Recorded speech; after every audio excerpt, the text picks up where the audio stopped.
Welcome to the John Fredericks Show. Common sense for the Commonwealth. Trucking the truth across America. Your Godzilla of the truth right here. You think Donald Trump's going to play golf this weekend? Take the weekend off? Or do you think he's going to sign another 27 executive orders between now and Monday? What do you think?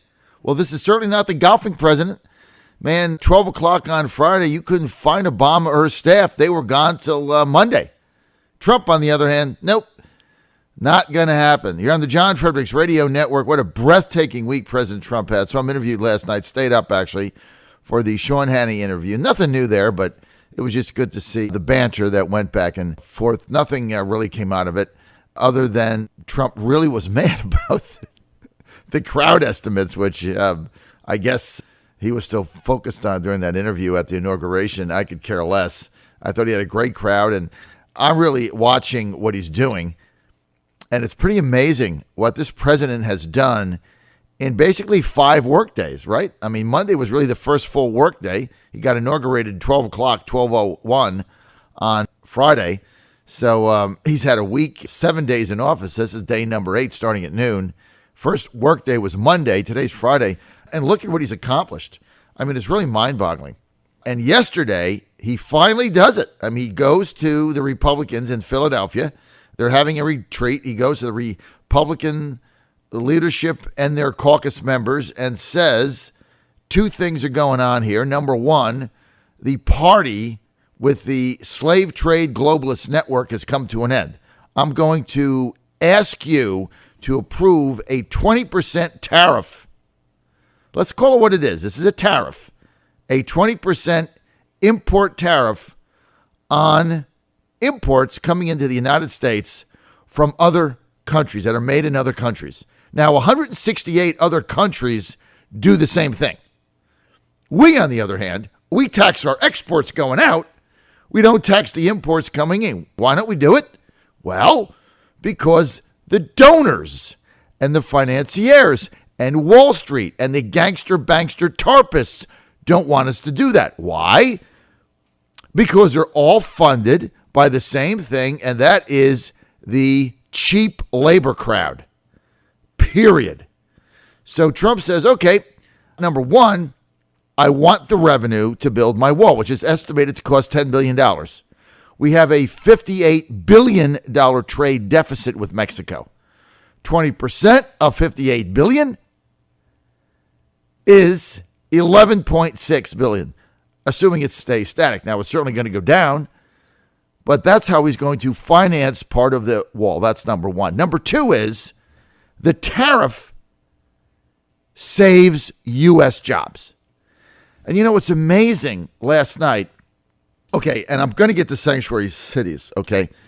But it was amazing last night. I was going to basketball practice, and I had the radio on, taking my son. I'm the middle school coach, as you know, is the Eagles, so practice was at 7 o'clock, so I'm driving to practice at 6:20 or 6:30, whatever it was, last night after I got back from Richmond.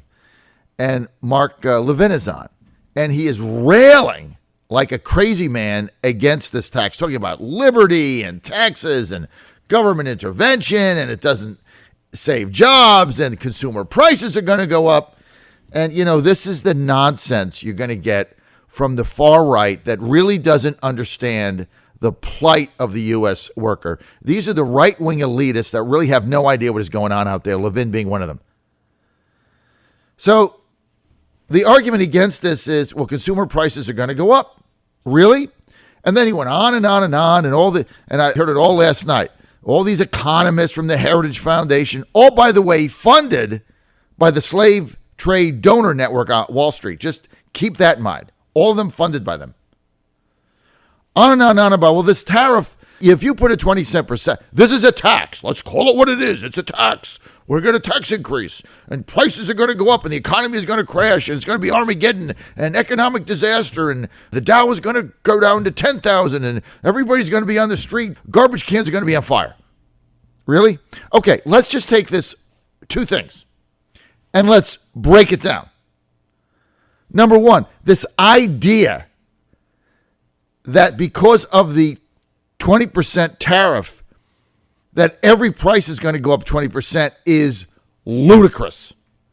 What it means is those companies who are gouging you right now, making gouging profits by shipping their plants and jobs to Mexico or China or wherever and saving billions in the cost of labor, sell their products back in the United States with no penalty against competitors making their products in the United States with no penalty. You take a car, and I've said this 100 times because it's the easiest example to negate the ridiculous argument of these so-called free traders funded by the slave trade network, which is all this is, cheap labor.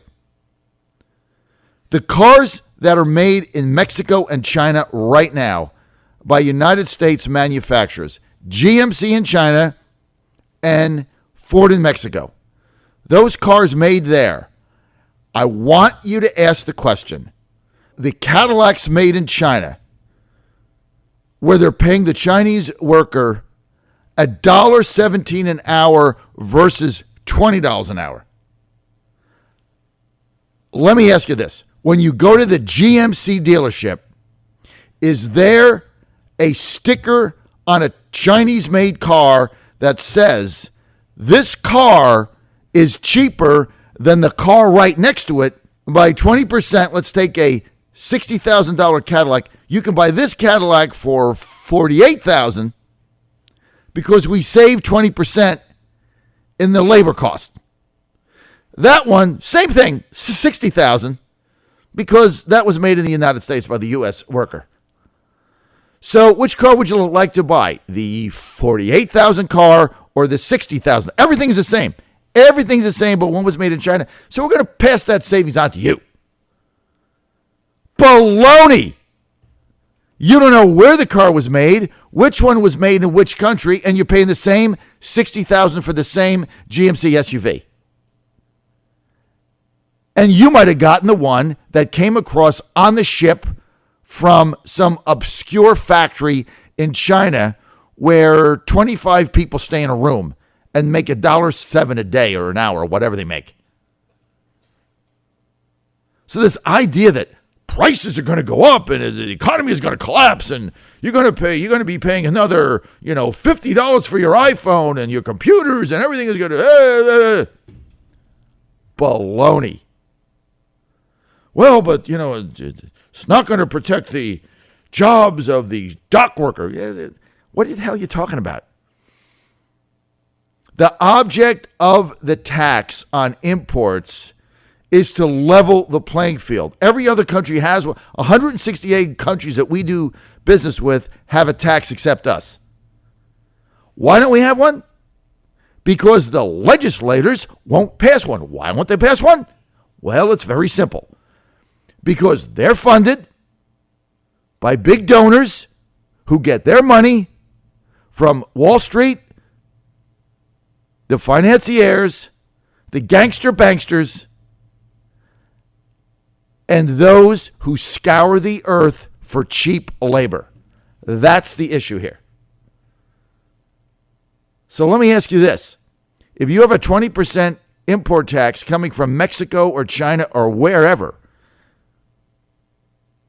a company that is considering shipping their factory overseas or over the border has to take that into account.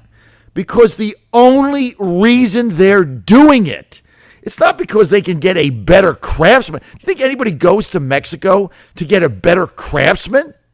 Well, in Mexico and China, Thailand, and especially Bangladesh, I was to Bangladesh, and the craftsmen are much better there. And much better than the American craftsmen. They're much better. They're more motivated than the lazy, slovenly U.S. worker. They don't come in on time, and they don't really have any skill. Is that why the factories are going there? No. Nobody can compete with the motivated United States American worker. You know it, and I know it. Not skill or anything else. Maybe we're on a par with the Germans, perhaps. I don't know, but it's damn close. But nobody else can. So why are these jobs? If the company takes the factory and either shifts it or builds it to another country, why are they doing it? It's not to get a better class of worker. It's not to get better natural resources. Those come from all over the place. Why are they doing it? One reason: cheap wages. That's it. So let's call it what it is. And I can't believe when the White House is explaining it, they're not saying this. It is an exploitation. Not having an import tax is an exploitation of the slave trade network and the sellout of a United States worker, regardless of the capacity that it's in. Does that make sense? And this is why this argument drives me nuts. I've been fighting this battle for 30 years. If you make an import tax in the company, the corporation, which is driven by profit, right? That's their job, profit, has to say to themselves, the money that I save by screwing the U.S. worker, by screwing American working people, by shipping my job or building my factory overseas, the money that I'm going to save on labor, so I don't have to pay U.S. workers $15 or $20 an hour. I can pay $1.12. What is going to be offset by the tariff when I try to sell my goods back in the United States, which obviously I have to do because that's the number one consumer market. So if it's somewhere around 20% or 25%, and you do the math and all the risks of doing this, you're going to keep the jobs here. And then you're paying your people. Henry Ford, when he first built his factories, was paying a higher wage than anybody. And a newspaper reporter of the New York Herald Tribune, this is in 1907 or something, 1910, whatever, said, why do you pay your employees so much? You probably get the same number of applicants by paying about half of what you're paying them. And you know what he said? My workers need enough money to buy my product. I need to pay them enough so they can buy the car they're making. I'm very passionate about this issue. I'm ecstatic that Trump has made this a centerpiece. The Republicans in Congress have nowhere to go with this. Half of them don't even understand it. But the far right is going to come out with their typical Petri dish, conservative, Heritage Foundation-driven gobbledygook nonsense about free trade and liberty and taxes and government intervention and all this crap. I'm for protecting the rights of the U.S. worker. All right, let's go to the phone lines. Den in Chesapeake, you're on the air. Hey, Den. Good morning, John. Just a couple facts for your listeners. They might want to do the research. Number one, it turns out that the reason that in Mexico, one of the reasons it's so attractive is that the Mexican labor rates in the automobile market are the lowest in the world, even lower than China's. What are they, lowest in the world. And they, even with all benefits, they're about $8 an hour versus about 8 times that in America, okay? Lower than China. They also should be aware, if they like, go to their Buick showroom or go to the Buick website, General Motors Buick website, and look at the Buick Envision coming in now from China, made by China workers. They'll see, as you point out so correctly, that the small SUV Buick Envision is selling for over $40,000 on that Buick showroom, indistinguishable from those other Buicks of similar size and equipment. So, as you point out, it's all about slave labor, and you cannot tell the difference in price in that Buick Envision. So go out to your Buick dealer and see it for yourself, or at least go to the website and see how the prices are of a Buick Envision versus the rest of the Buick line, and you'll see that there's no difference whatsoever. Once again, the Mexican worker is paid anywhere between 1/5 to 1/8 what the American worker in the automobile business is They're the lowest paid auto workers in the world today. Okay, Dan, so let's play this out. So you're saying that the average Mexican auto worker makes $8 an hour with benefits and everything, right? Everything, all total, average $8.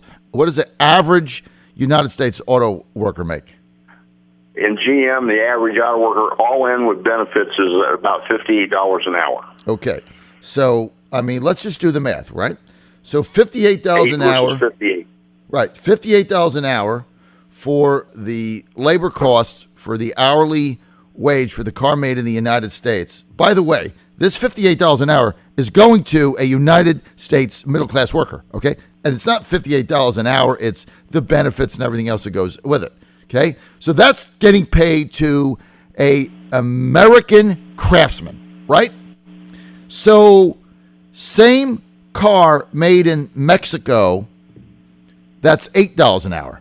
So you got a $50 an hour difference times thousands and thousands of employees and hours to make the cars. So you have hundreds of millions of dollars in savings if your plant's in Mexico, right? Hundreds of millions of dollars annually in just labor. Right. And by the way, that's with benefits. Without benefits, just the hourly wage is about $3.50 an hour in Mexico versus $30 an hour in America. Okay. So without benefits, $3.50 an hour versus $30 an hour. So when the right-wing, petri dish, free trade, liberty conservatives say, well, this is a tax and it's a government intervention and all this stuff they say, all right, and that prices are going to go up if we do this. Prices are going to get jacked up and it's going to be awful. Everybody's going to be paying, $100 more for a refrigerator or for a dryer or something. All you have to do is look at the example right here. Those cars made in Mexico, they're paying $3.50 versus our $30. They shipped them into the United States, and you can't find the price difference, right? So the only thing that happens is the shareholders and that CEO, right, they got a windfall. Instead of getting a $5 million bonus, that CEO got a $10 million bonus or a $20 million bonus because of the extra money they made by exploiting the U.S. worker and shipping their jobs out. Now, tell me that makes any sense. Right, and one last thing, John, those people can't buy the cars they're making. Bingo. So, look, here's the deal.